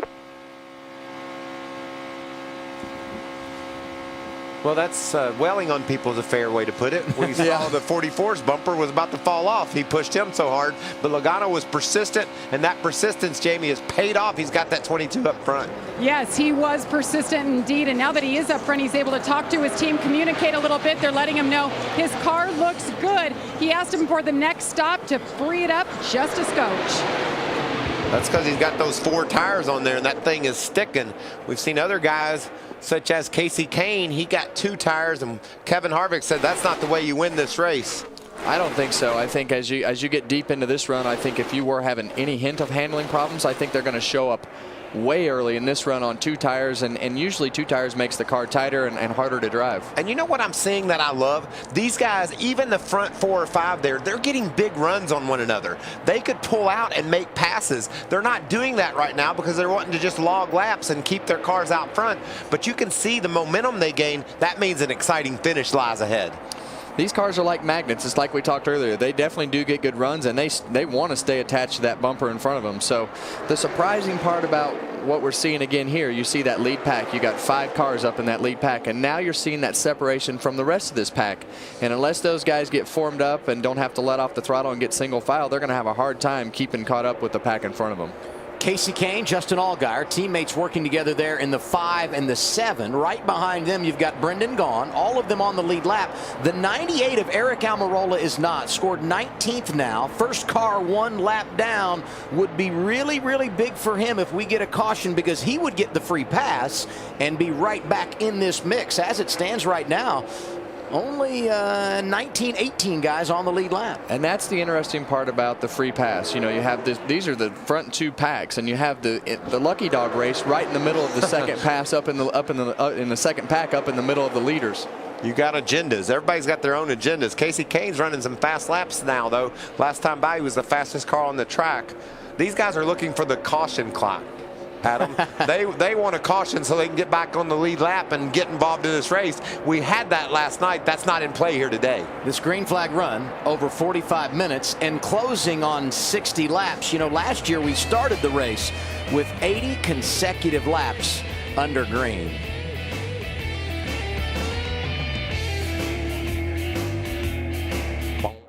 Aerial coverage today at Daytona provided by Goodyear, superior performing tires to face challenging conditions on the track and on the road. Goodyear, the official tire of NASCAR. 34 laps to go in the season opening race for the NASCAR Xfinity Series. So let's take a look at the Powershares QQQ race summary. Joey Logano is the leader. He's been out front for 25 circuits. Casey Kane has led the most laps, 30 out front for him. 14 cars on the lead lap. 15 lead changes among 9 different drivers. 3 cautions happening early. And right now, Team Penske trying to get their first ever win here at Daytona in the NASCAR Xfinity Series. What a great birthday present for the captain that would be. Still blows me away that they haven't won here. They've won everything in sight in auto racing around the world. So, and I love seeing the captain on his birthday. He's bouncing around here like he's 29, not 79. Just got a lot of spirit. And I want to give a shout out to Felix Sabates too. 31 straight years Felix has been here for this race. Feeling just a bit under the weather and is not here today. And just let Felix know we miss you, buddy, and can't wait to see you back. Ty Dillon quiet in the middle stages of the race. Our pole sitter 4th right now, Chris Neville. Yeah, Adam, just a little bit ago, we heard Kevin Harvick talking about a 2-tire stop. The car might get tight. And about 5 laps ago, that's exactly what Ty Dillon told his team. He said, guys, especially down in 3 and 4, getting really tight right now. Matt? Remember back on that last pit stop where Casey Kane's team called an audible and they went from the 4 to 2-tire situation? Well, now Kane wishes they'd gone with the 4. He says, I have to get left sides the next time we pit because I'm losing the nose more and more as the run progresses. Handling becoming much more of a key issue. Kane starting to make that outside lane work, drafting help from his teammate Justin Allgaier in that orange 7. The orange 19 of Daniel Suarez behind him. And we've got to give a call to the 6. Darrell Wallace Jr., backup car after a crash yesterday, had transmission issues. And there you see the guy that was a runner-up for Rookie of the Year last year, solidly inside the top 10. In fact, scored in the 5th position. Darrell Wallace is one of my favorite racers in this series. I believe he has the potential. He has the charisma. He has everything that it takes to be a race car driver and make it at the top level. The only thing that Darrell has to figure out is just how to take care of his car and how to finish races. And if they are patient enough with Darrell Wallace, he will make it to the Cup Series and be successful. And, you know, and a great example of that was 5 minutes into practice yesterday. He made a good move. He just cut down to the bottom. There was a hole there, but it just wasn't quite big enough for him to fit in. It was a mistake. He wrecked his car, had to go to a backup. And I think maybe that reaffirmed what you just said to Bubba. He's like, you can win and you will win. Just got to be patient at times. And I think we've seen that today. And Selfio on the car. This is a 1-race sponsorship. You guys know when the sponsor is here at a place like Daytona, if you can go out and give them what they need, they're probably going to come back. Dear Selfio, you have a star. Stick with him. And you have a good-looking car, too. I like that blue number 6 looking good right up front. And what a great organization. Roush Fenway is exactly where that young man belongs, and he is doing the job behind the wheel. Darrell Wallace Jr. impressed so many coming up through the Camping World Truck Series, driving for Kyle Busch, and now has graduated to the NASCAR Xfinity Series, impressing here as well. The race leader. We're probably less than 10 away from when most are going to be thinking about it. All right, just tell me when, buddy, because they're probably keeping it secret from me. Copy. You know, you just never know who knows what they know. I mean, there's so many differing agendas, code words. You guys use code words sometimes when you come to pit that 4 car on Sunday afternoon, don't you? I always tell them, just tell the truth. Nobody believes us anyway. So let's just talk straight, because I'm not smart enough to figure it all out. Hey, and a little synergy going for that 22 team today. Tab Boyd is on the spotter stand. He was up there last night for Johnny Sauter, who won the first race of the weekend. He's trying to go 2 for 2 during speed weeks.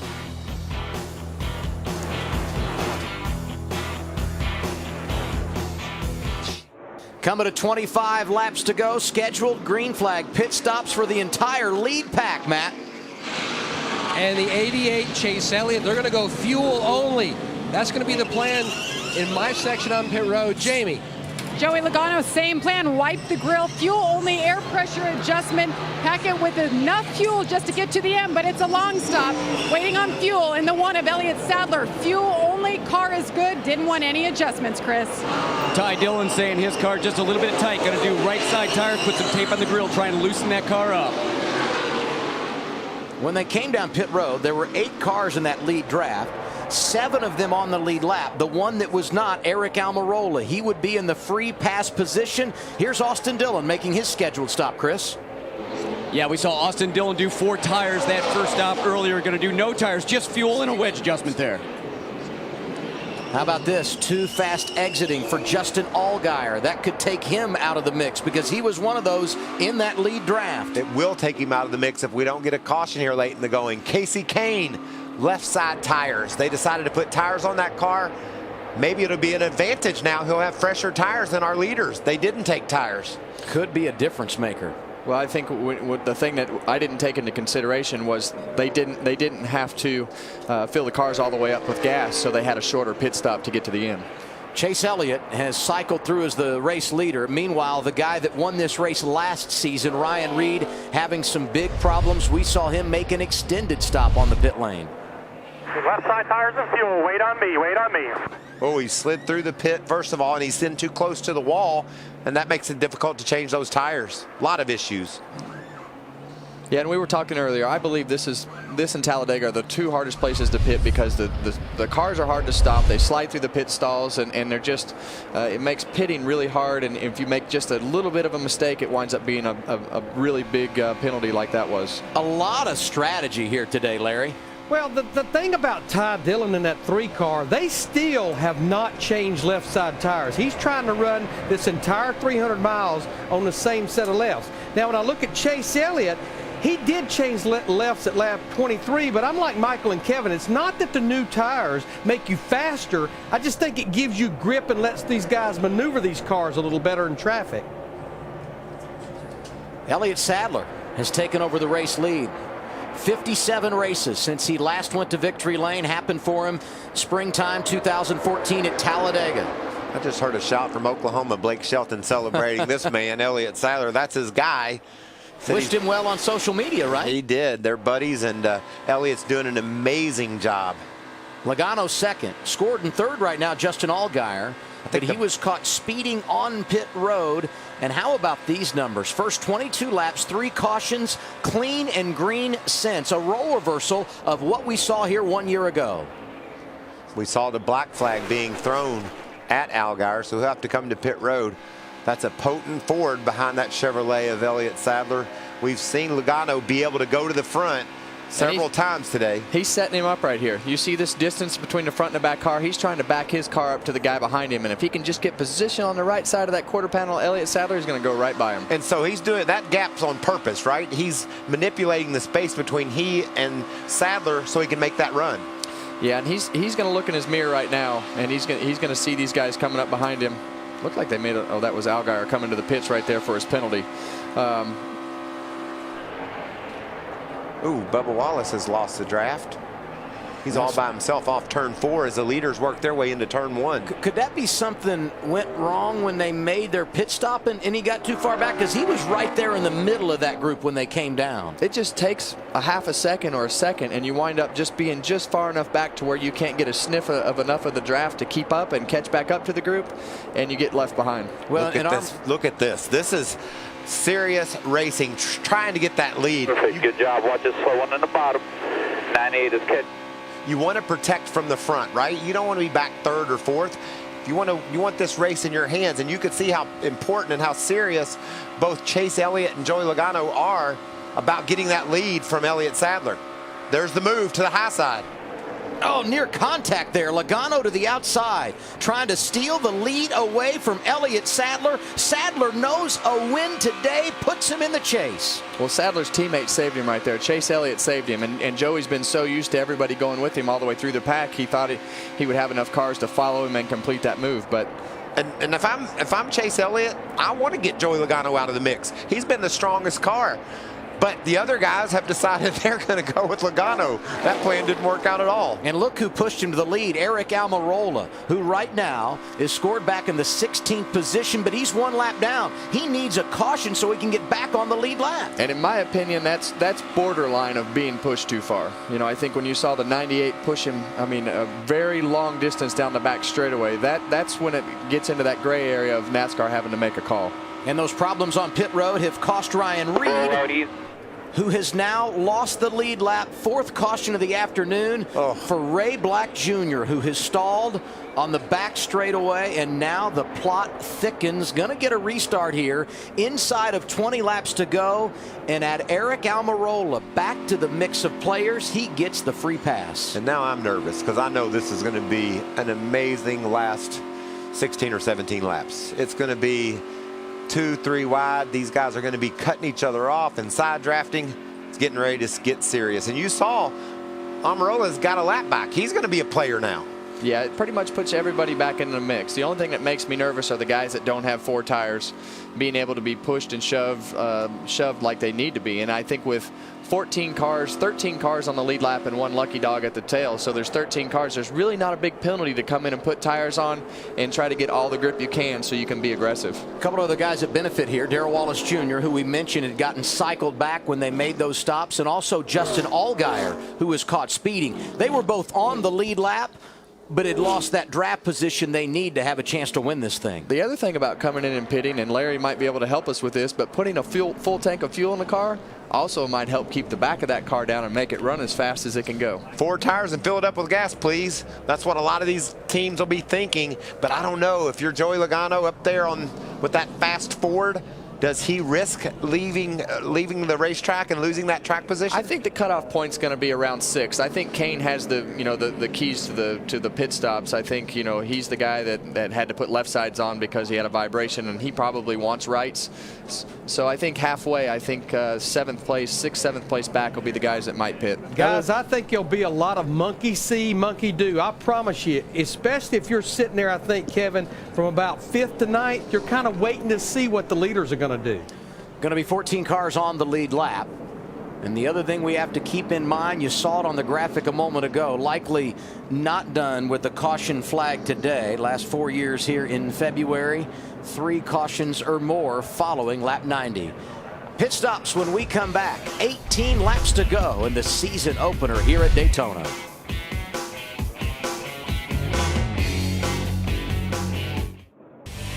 Under 20 laps to go at the World Center of Racing. A lot of drama in the latter stages of this season opening race for the NASCAR XFINITY Series. And it's time to find out what everybody's going to do.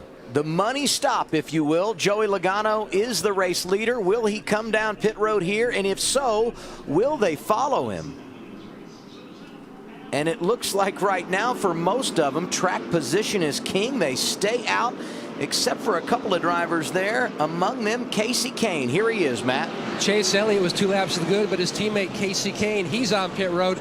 They want to go 4 tires is what the game plan is, and a chassis adjustment to try to improve on the handling. Yep, indeed 4. Chris. And even after that last round of adjustments, Ty Dillon saying he's just still dealing with a car that is too tight out there, so we're going to do more adjustments right now. Austin Dillon coming in, going 2 tires on this stop. Big chassis adjustment on his car too. Ty Dillon, you see they're going to do tape on the grill too. Here's what I like about those pit stops and getting 4 tires. You're in as good a shape as you can be for the stretch run, and there's only going to be 14 guys on the lead lap when the green flag goes back in the air.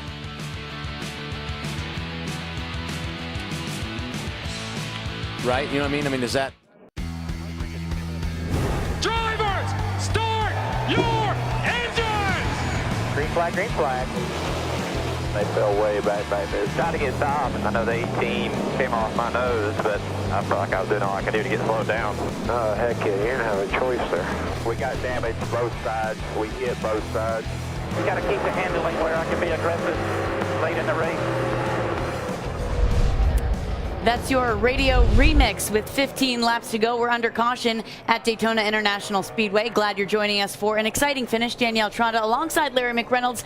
Joey Logano out in front right now. Larry, the question is, can he hang on to the finish? Well, we had a split decision there. We had 6 drivers that stayed out. We had 8 that came to pit road. But here's the thing. Do we really believe that's the last caution right there? Guys, I don't think there's any way that that's the last caution now that they're packed back up.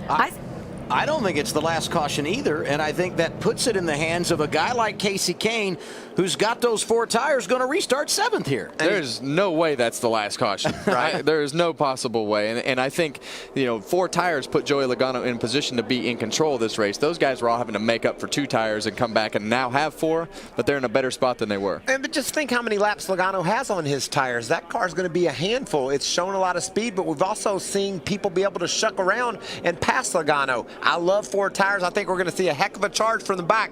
The best is yet to come. The intensity has gone from here to here. Listen to Joey Logano. The 88 has shown interest of getting tucked up with you. Ask him why he didn't go with me when I went to the top. I didn't see the interest there. Yeah, I think he had a minute to think about it. Yeah, I don't know where the trust is there. Yeah, copy that. And pacing the field today, as we roll through the afternoon at Daytona, the 2016 Toyota Camry XSE leading the field. The Toyota Camry built at Toyota manufacturing facilities in Georgetown, Kentucky and Lafayette, Indiana. Joey Logano takes that outside lane. Casey Kane down low. Those first 3 rows all stayed on the racetrack. They're on old tires. Casey Kane, the top driver with 4 freshmen. He elected to come down at lap 104. He starts in row 4 alongside Ty Dillon, who also was able to get tires on this caution. This is about who gets formed first. Whose line can get formed the best to take control of this race. This is going to be wild, fellas. Only 13 laps to go as we put the green flag back in the air one more time. Good push by Suarez on Chase Elliott, getting that 88 car a bit of an advantage. Elliott Sadler's been good late. He's trying to work with Joey Logano in that outside lane. Advantage Kane on the restart. Slides up in front of Logano.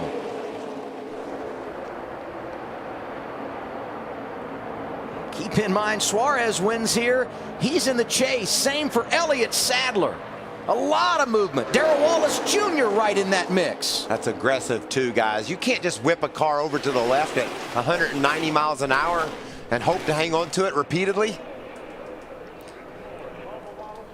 The blocking is the thing that really is the hardest to control, just for the fact that these cars pull up so fast, especially when they hadn't dealt with these types of runs all day from the pushing and shoving. But you see the teammates on the bottom there. That's really what got Chase Elliott the lead and got Logano out of line as they took the lead. I don't know how clear the manufacturer lines are here when you get to the latter stages, but Darrell Wallace Jr. inside in a Ford.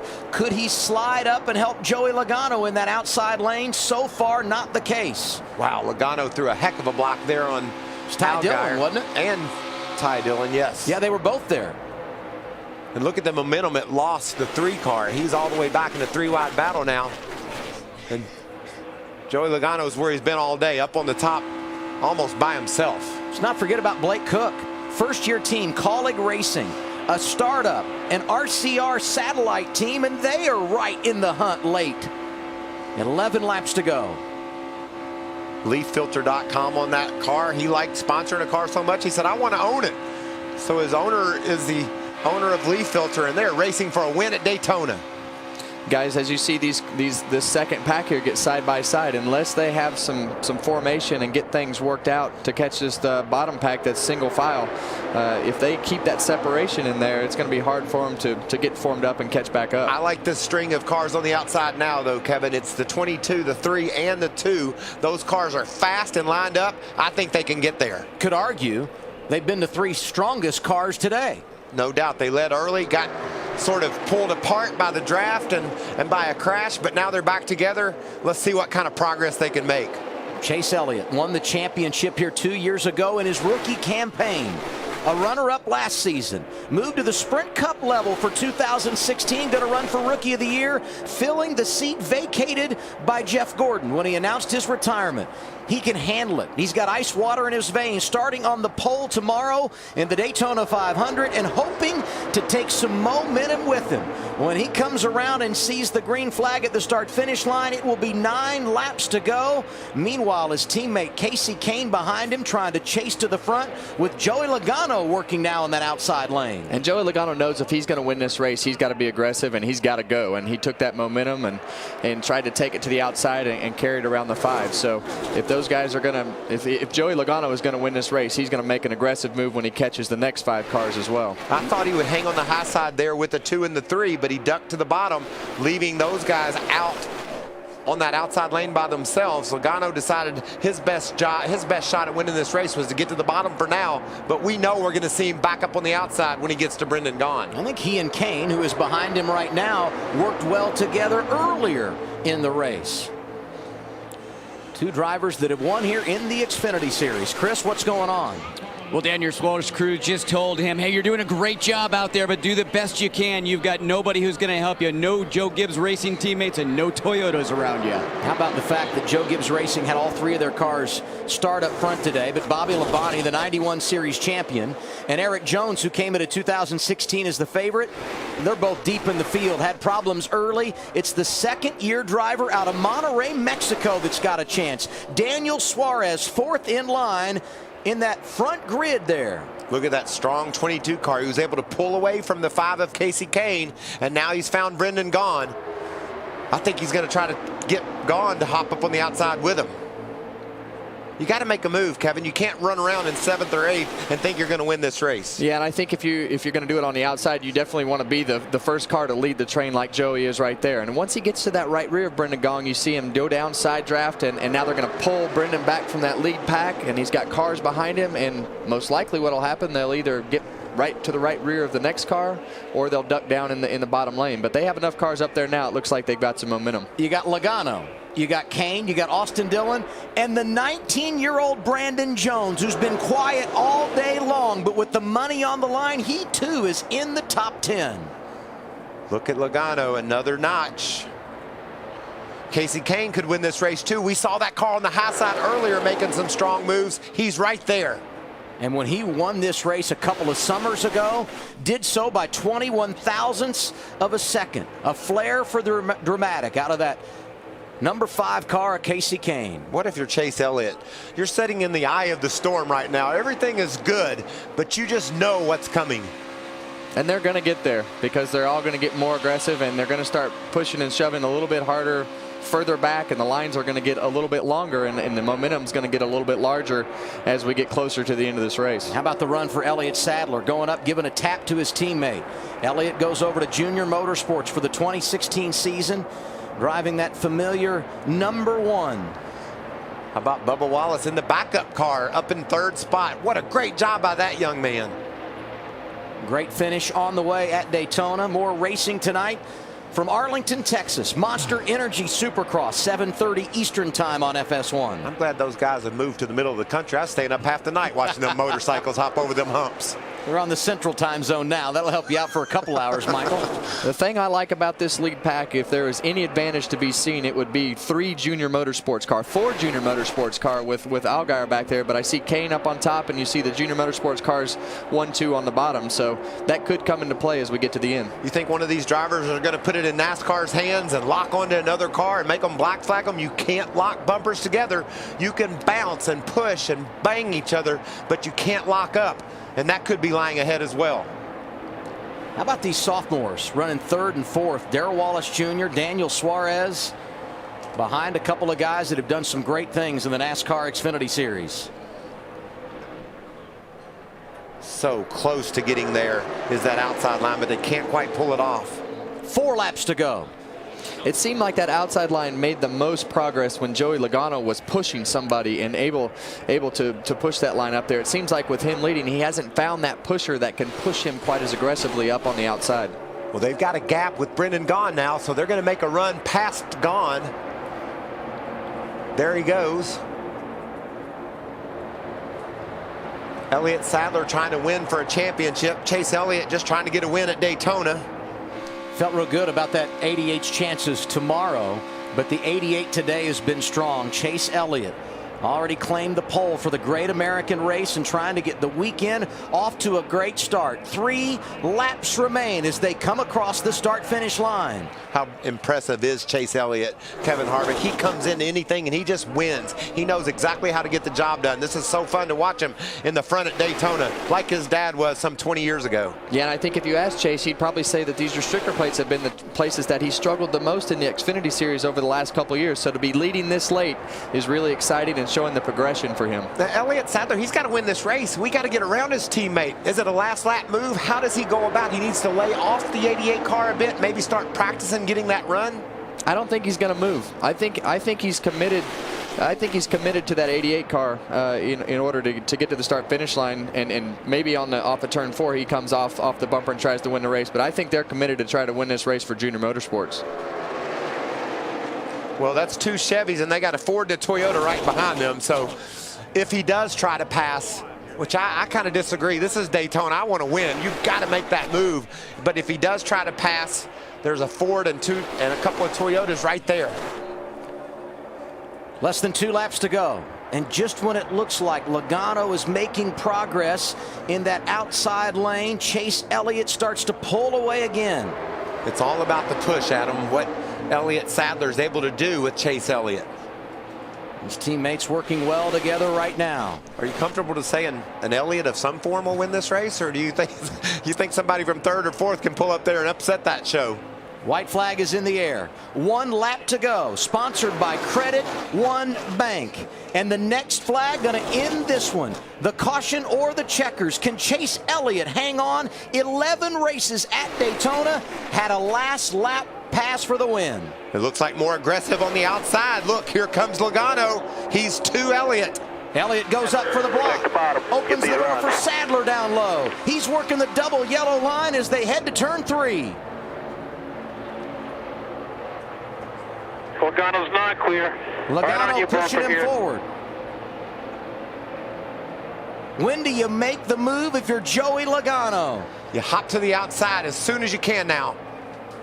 Last year's Daytona 500 winner. The man that will start on the pole tomorrow. Could there be contact? Chase Elliott. Wow. Dramatic finish at Daytona. Gets the checker flag. What a block by Chase Elliott. That was a great finish. Great job by Chase Elliott. Joey Logano did everything he could do, but what a great day for Chase and that whole 88 team. Wow. That was awesome. What a great job of driving. Outstanding. Way to be, guys. Thank you. Yes. Chase was speechless there for a while. I'm speechless. I am too, because he put it right on the edge. He did everything he could to Logano, and Logano couldn't make the move. What a great block.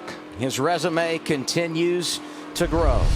Chase Elliott, now a winner at Daytona International Speedway. Let's go back to the final lap. Just like his dad, a winner at Daytona.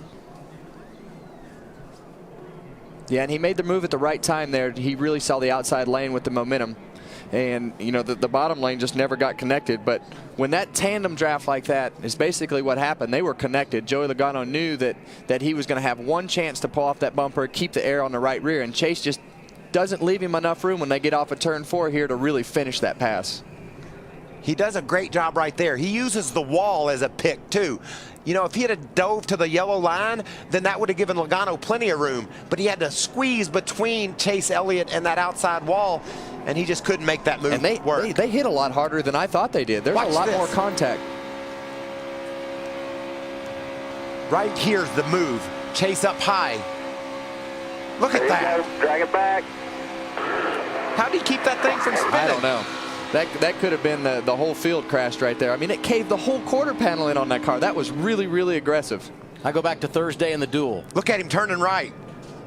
Look at that driving right there. Chase Elliott in the qualifying race here, learning from one of the best, Dale Earnhardt Jr., his Sprint Cup teammate. And look at the audience he has high above Daytona International Speedway. Roger Penske among those watching on. Chase Elliott able to get it done today. Complete post-race coverage on the way. Right now it's Fox Sports Live. Mike Hill, Ryan Field, take it away in Los Angeles. Good job, boys. Good job. Thank you, guys. And we were talking yesterday during Xfinity Series practice right here on FS1 about the benefits of a Sprint Cup Series regular coming and running in the Xfinity Series at a place like Daytona. Typically, there's not a lot of knowledge that would transfer. But I said the one thing that could transfer big time, momentum. And now Chase Elliott, who has already won the pole, has Big Mo on his side going to Sunday. When you beat Joey Logano with a move like that, Logano just caving in his right rear quarter panel trying to pass him on the last lap, when you pull that off, you've made a major statement about what you're thinking when you're in Daytona. Well, confidence is a big thing, and when you can get that confidence, it bleeds right in there with momentum. And not just winning, but who he beat. Joey Logano, a runner-up today, Jamie. Believe it or not, you've been in 3 races in Speed Weeks and you finished second all 3 times, Joey.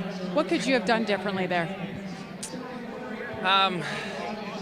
Chase did a great job up there, and we had Casey get a great job behind me, pushing me, and I was sitting there thinking, I'm like, he's not going to push me by his teammate, so my next move was right here to latch onto the 88, try to shove him ahead, and then make the move last minute, and he knew I wanted to go to the top. I wanted to get the top to pull him back, and he blocked it. I got there a little bit late, and then I got hooked onto his right rear, and that's what killed my momentum. The actually physical contact has kind of stopped my momentum, and dang it, I'm sick and finished second. Hopefully we're saving it all for tomorrow.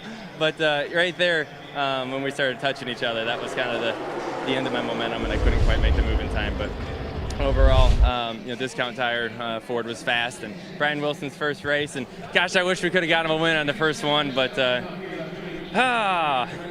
And by the way, it's your boss man's birthday too. Yeah, too many seconds. Good luck tomorrow, Joey. Let's go over to Matt. And catching up with Casey Kane. So what was the game plan knowing that Logano was battling your teammate? What was your role? My role was to try to get to the lead, and my best way to get there was push Joey. Once we got there, maybe he could do something else, but I was trying to push him the best I could, and then Chase made the right move, got in front of the row that was coming. Austin was pushing me, so we finally got making ground, and then Chase made the right move, and then those two kind of hooked up and drove away. But I had a great Hellman Chevrolet. We got a vibration. I think it's a right side set of tires, maybe off balance or something. But once we got 4 on the last run, I was good again. Great day for JRM. Jamie? Yes, it was, and his teammate Elliott Sadler, brand new team, fresh out of the box. What a performance today. How good does it feel to get that smile on your face again? I can't tell you how proud I am of everybody back at Junior Motorsports and everybody back at the team. They built me such a great race car, and we put so much effort into this deal. And Dale and Kelly have given me a great opportunity. We have so many people here from One Main and so many fans of this sport have been with this company such a long time, here to support us. And we were in position, and that's all we can ask for. I was going in the back straightaway when Chase pulled up and had a pretty good run going, but the 6 just wasn't able to push me as fast as the 22 could push the 88. So we're in position. Congrats to Chase Elliott, my teammate, for winning the race. But very proud of this race team. That's a strong run right here out of the box. Good to see you back in the top 5, Elliott Sadler. Let's go back to Adam. It was a great run for Elliott Sadler today. Great start to his run at Junior Motorsports. And Mom and Dad happy. Bill, an 11-time winner here at the World Center of Racing. And while they are delighted at the finish, Joey Logano not so much. The reaction when you're a runner-up at a place like Daytona. Chase Elliott out of gas. He's on his way with a little assistance to victory lane.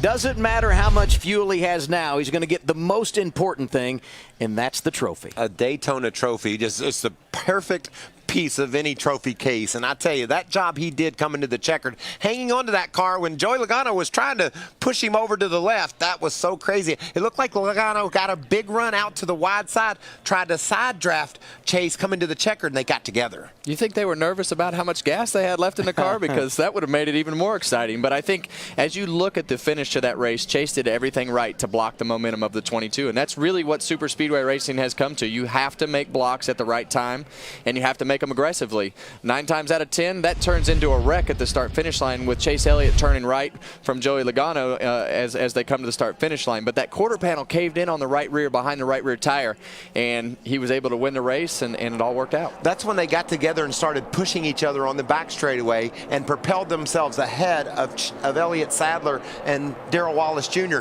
But watch this move off of turn 4, Adam. It looks like Logano's got a hold of him pretty good and makes a swing to the wide side and maybe had a clear run at him, but then the 2 cars got stuck together, right? And they're basically stuck together right here, and basically Joey's got one shot, and Chase just timed it just perfectly to just break that momentum and not wreck. How bad do you want to win at Daytona? 190 miles an hour. I'm just going to go over this way because I want to win, and this might hurt, but it didn't hurt. He won. You know, we all understand how good Dale Earnhardt Jr. is here, but his team performing good in the Xfinity Series. They swept the races here in 2014, and they're back again, courtesy of Chase Elliott. Let's go to victory lane.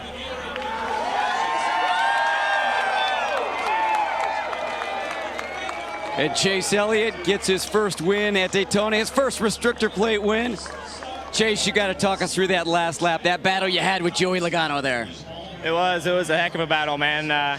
This huge thanks to Tax Slayer for, first off, letting me drive this thing. Everybody at Junior Motorsports. The Hendrick engine shop did a great job today. Had such a good car and was just found ourselves in the right place at the right time at the end. And luckily, just barely had enough to get in front of Joey there. Chase Elliott just having an amazing speed weeks down here, sitting on pole for the Daytona 500 tomorrow. Jamie? What a couple of days it's been for Darrell Wallace Jr. You crashed in first practice, you fought back.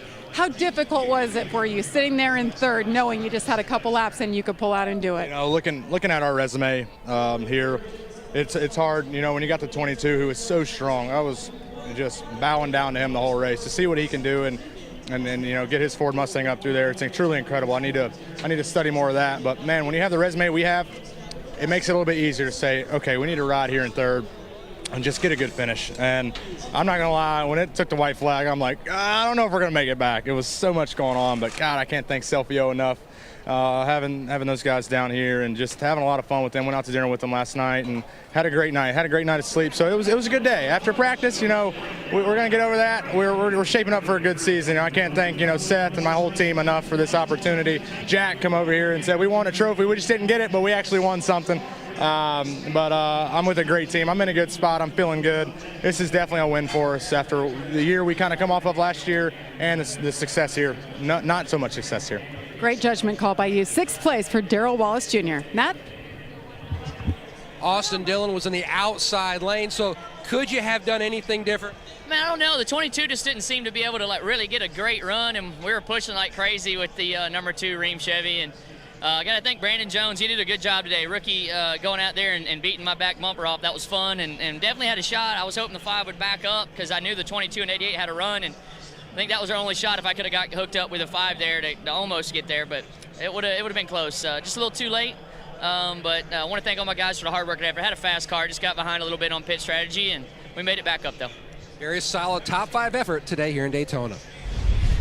Matt, I would certainly say so. A nice run by Austin and his brother Ty Dillon, but none better, Larry, than Junior Motorsports. They were the class of the field today. Chase Elliott wins, and 3 of their cars, all 3 cars, finishing in the top 5. Yeah, they caught us off guard because we really thought today was going to be Richard Childress Racing Chevrolets against Joe Gibbs Racing Toyotas. Absolutely, and you mentioned Joe Gibbs Racing, and let's give a shout out as we move down the results list. And Daniel Suarez started on the outside pole, really held his own, struggled in this race last year, kept it clean all day, and Darrell Wallace Jr., another young kid who had a nice run. And you see Justin Allgaier there, he was up in the lead draft and got busted for speeding on that last trip to pit road. A lot of superstars watching this race on FS1.